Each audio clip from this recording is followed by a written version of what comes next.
right, top of the morning to you guys. Let's talk about Trump. I know a lot of people are upset or frustrated, or as the Dems like to say, regretful that they voted for. Not that the Dems are regretful, but the Dems are saying that the Republicans are regretful for voting for Trump. And I just want to give my 2 cents on that, and that is, let me back it up. A lot of people voted for this meaning like the immigration problem, which, let's be honest, there's 2 sides to every coin, right? On the one side, the flow of immigrants has definitely, I won't say stopped, but changed, right? The volume that was coming in, the volume that was lining up, the volume that was stressing out the border agents, and the capacity, that has definitely gotten better, right? I think there's still an issue with immigration, and that's just my personal thought, which I'm not going to get into, but I think that there is a definite change on that aspect of the coin. But on the flip side, it has impacted the economy in a lot of ways. And you can't have one without the other, right? You can't have change and then not have any effects on the economy side of things. Meaning, businesses that flourished and that thrived, or got rewarded on the end of low, cheap labor of immigrants, because that's how businesses succeed, right?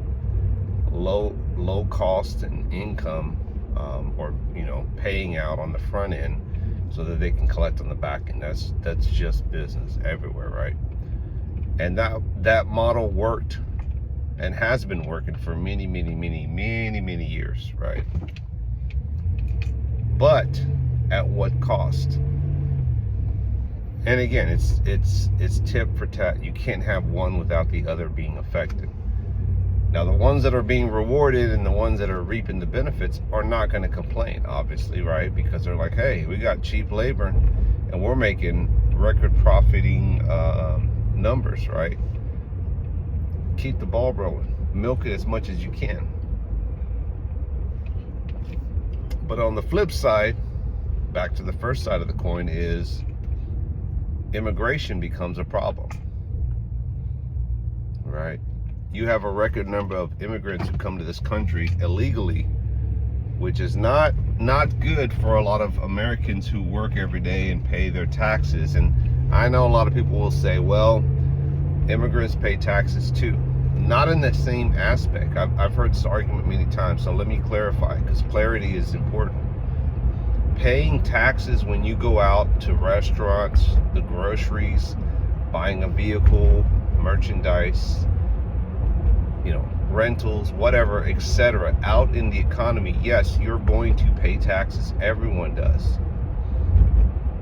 But that is not the taxes that people are referring to. They're talking about somebody that is here legit, right?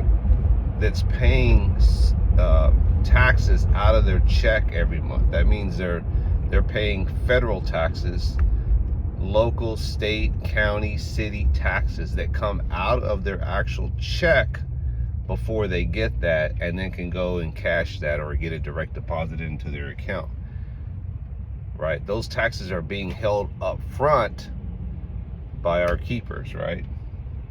Which we all have to pay that are here, born and raised, or come here legally. We have to pay those taxes. We don't get to pick and choose paying those taxes. That's a must. If you want to be an American or live in America, you have to pay your taxes, period. Now, a lot of people don't like that, and I hear you, and I agree to some degree, but we all got to pay. And if I got to pay, you got to pay. It's just the way it is, right? But people that come here legally don't have a source of paper trail, if you will, where the government touches that. It just, here's a check or here's cash, and cash is still king, in case you forgot. And then they go pay their taxes however they pay their taxes, willingly, and they get to pick and choose where they spend that. So, not talking about the same kind of taxes. But I think when you put balance back into the economy, balance, which means you're forcing a lot of people that don't play by the same rules of the system, and say, I want to pay taxes when and where I want to pay them. I don't want the government to tell me I'm taking this up front and then you can have whatever's left over. And I know a lot of people don't like that, but that is the way America has run for many years, and it's going to continue to run that way if we're going to thrive. All right, not saying it's right, but that's just the way it is. You don't like it, move to another country, and let's see how quickly you move back to America. All right, continuing. But I think what Trump is doing is he's forcing people back into the American way, right? The America that we all grew up, the America that we all know. And ever since 2020, we know what happened during that period from 2020 or into 2019, really, because that's when it started, right? But they didn't officially say it until like March of 2020 through 2023, slightly into 2024, when we were getting away or getting over that whole coffee, zombie virus.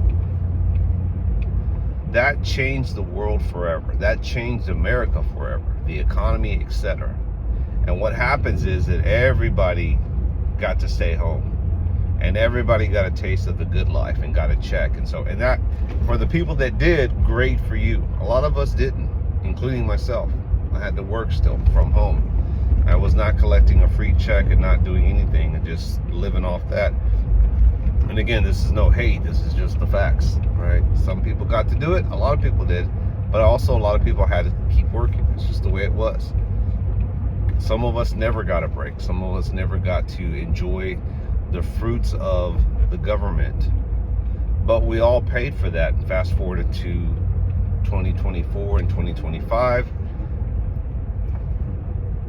We are now feeling the effects of people living in van life, collecting a check, living off the land.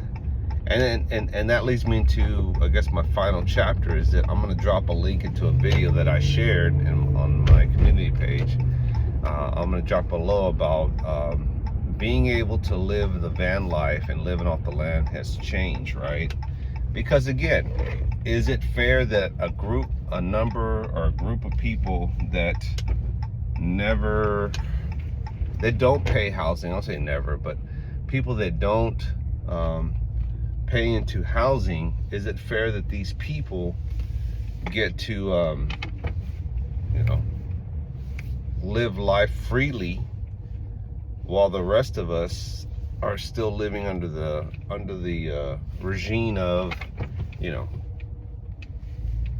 paying a mortgage or paying rent somewhere and paying utilities? Is it fair for these people to live the way they do, freely, plugging into outlets, going into restaurants, establishments, using their Wi-Fi,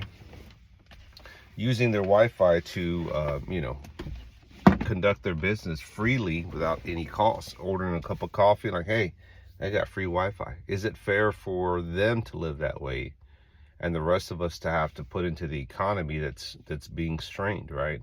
There's a lot of variables in there, and I'm just trying to summarize this in 10 minutes. And I'll just say this. Trump is forcing that back into the American way of living, and on a lot of Americans that are not playing by those rules.